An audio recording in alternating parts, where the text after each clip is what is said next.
Okay, so we're on Ayin Dalet in Avodah Zarah. We're on 74. Elu Asurin V'Surin B'Chol Shehem B'Chol Shehu. The following prohibitions, the following things are prohibited, and if they're mixed with things that are kosher, even if it's the slightest amount, 1 in 1,000, doesn't matter. You have one non-kosher thing and 1,000 kosher things. All the kosher things become non-kosher if these following things are mixed in, which is not usually the case with all other prohibitions. We said it's as if it gives a flavor, 1 in 60.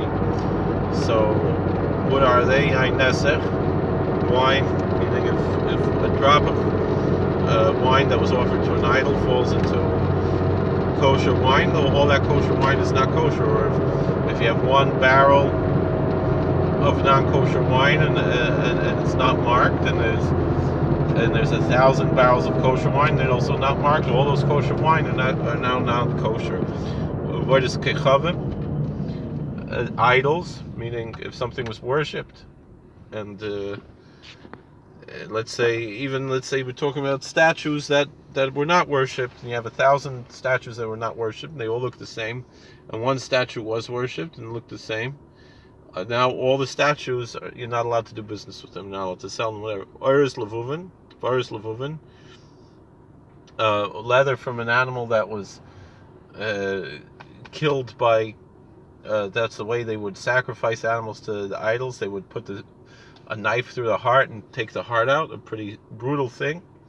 Shor niskal. If an animal killed a human being, the animal has to be killed, and the flesh and the skin and everything of that animal, you could not have any benefit from. Vegla rufa.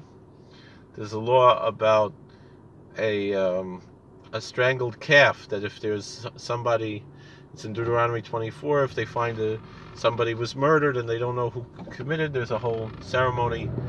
I know Rabbi Fishman doesn't like that word ceremony, but it's hard to, there's a mitzvah to strangle a calf and wash your hand, that the elders of the city should wash their hands over the calf and declare that our hands didn't spill this blood, this innocent blood. If they can't find the murderer. And so that calf that was strangled, you're not allowed to do any business with the meat, and if it got mixed with other, then even 1 in 1,000, or even more, 1 in 1,000,000 pieces, everything becomes not kosher. Tzipor mitzora, the birds that there was a cleansing ritual of the biblical leper, we'll say. It's not Hansen's disease, the current leprosy, but it's some other condition that was only existed in biblical times. There was a purification process once someone was healed from this, which involved sacrificing birds and letting birds go, and those birds you can't have any benefit from. Sar Nazir, the hair of the Nazarite, in Numbers chapter 6, you have the laws of the Nazarite. Someone takes a vow not to cut their hair, like Samson.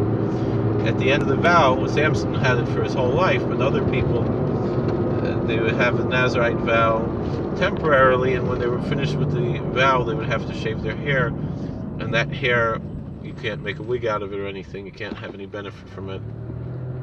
Feter Chamor, the firstborn from a donkey, that if it wasn't redeemed, if you have a firstborn male donkey, you're supposed to redeem it with a lamb. You're supposed to give a lamb to a priest, to a kohen. I actually saw it once, this mitzvah being done. If someone doesn't do that, they have to kill the donkey, and then they can't have any benefit from the body. They can't let their animals eat it or anything. They can't use the leather. That's a pretty nasty thing to do. You should just give the kohen a sheep, and if you want, you can buy the sheep back, or you need the sheep. Or ask the kohen to give you the sheep back, or whatever, something. If meat and milk were cooked together, once it's in that, we're not talking about the meat or the milk itself falling into the other one is batal b'shishim. It's nullified 1 in 60. Nice and tam. It's only the ones that once it's cooked together, that's what you're not allowed to have any benefit from. And if that got mixed with something else, then it's even 1 in 1,000 doesn't get nullified. V'sir mishtaleach, the scapegoat on Yom Kippur, that sent down the cliff to Azazel, that goat is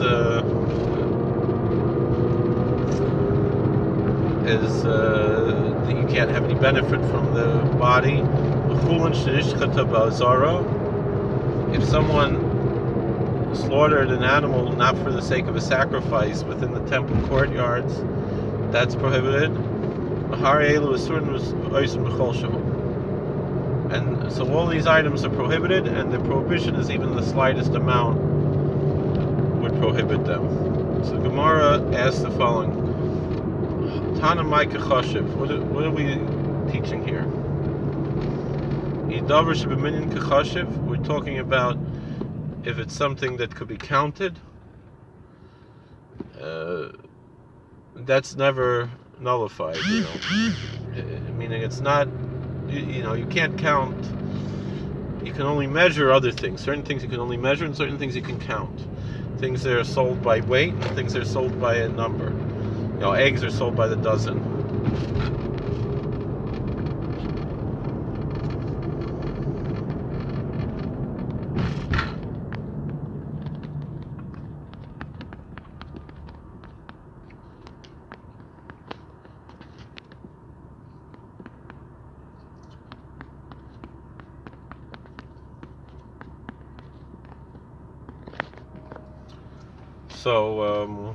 So since eggs are sold by the dozen,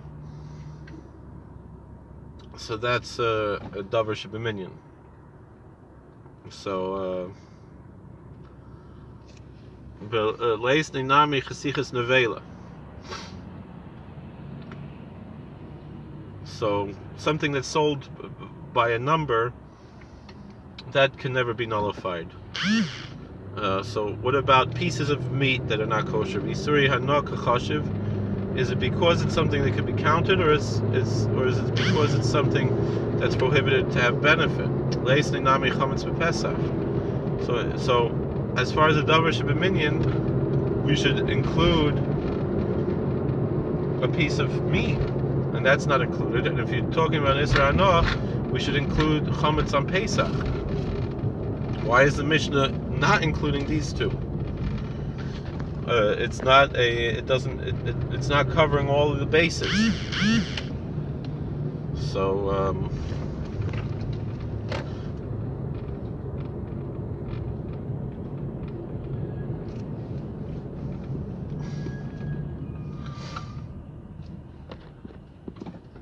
So anyway, so Rav Chia bar Abba v'tema Rav Yitzchak Nafcha. So Rav Chia bar Abba said something that Rav Yitzchak Nafcha said.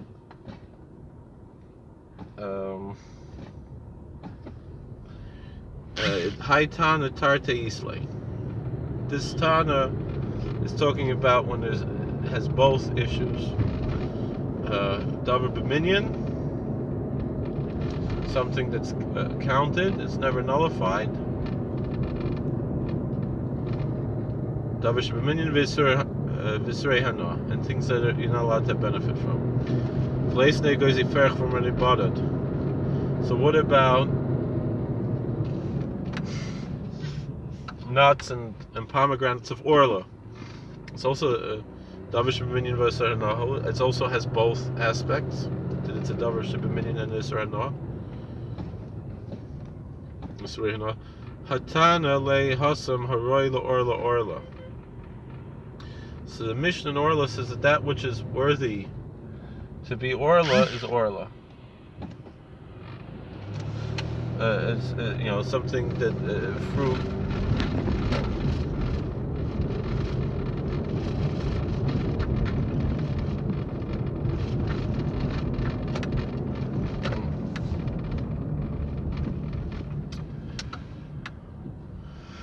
Haroi le kilei akarim. If something is worthy to be the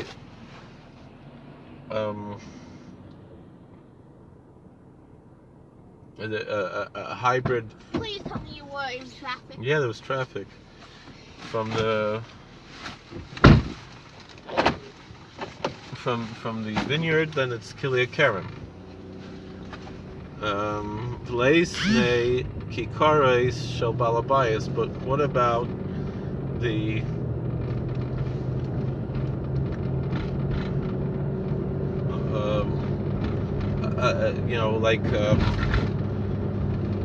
a non-Jew who bakes loaves of bread. So the loaves of bread are a davar shebeminyan, or bagels or something, So that's a davar shebeminyan. Le'inyan chametz b'Pesach, and same thing with chametz on Pesach. Man shemat le the amar chametz Pesach also barnoah. Where did you hear that chametz on Pesach is prohibited to have benefit? Rabbi Akiva said it. Hatana le hasam, because there he taught there. Rabbi Akiva Moisef av kikar shel balabayas. Rabbi Akiva also added loaves of bread made by a homeowner, privately baked. He added that to the list. Hare elu l'miute mai. So when it says these are the ones that are usher, so what are we here to limit? What are we here to exclude? So l'miute davar shebeminyan v'lav isrei hanoah. If something is counted and it's not Asur Ba'ana, Inam Iluti Isar Nav like Davar Shebeminyan. Or maybe something that's prohibited in benefit and not counted. Alright, new Mishnah. If non-kosher wine fell into a cistern, a pit, all the wine in there is prohibited to have benefit from it. You can't even sell it. You just got to destroy it.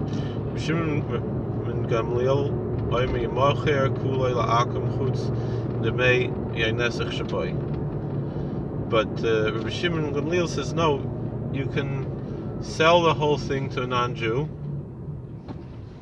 Well, it doesn't really have to be destroyed. It could be given away to a non-Jew. The non-Jew could take it. So Rabbi Shimon Gamliel said that the way it's mixed, you just have to give away. You can sell all the wine because you can't drink it, but you should subtract the value of the wine that fell in the non-kosher wine. So Amar Rav halacha Rabbi Shimon Gamliel. Rav said the law follows Rabbi Shimon Gamliel. Chavis b'chavios. If you have a mixture and you got lost with barrels and you're not sure, and so therefore it didn't actually get mixed together. Avalo yain b'yain, but not if the wine actually got mixed together with other wine. With Shmuel Amar Fili yain b'yain, but Shmuel said no. Even if wine got mixed with wine, it's already you could still sell it, except for the value of the wine that was not originally not kosher.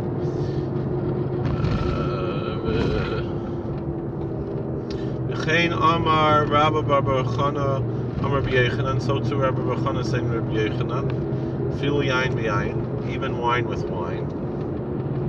V'chein Amar Rav Shmuel bar Nasan Amar Rav Chanina. So too Rav Shmuel bar Nasan, same name of Chanina, Filu yain b'yain, even if it's wine mixed with wine, it's you're allowed to sell it, except for the value of the actual non-kosher wine. V'chein Amar Rav Nachman Amar Rabba bar Avodah.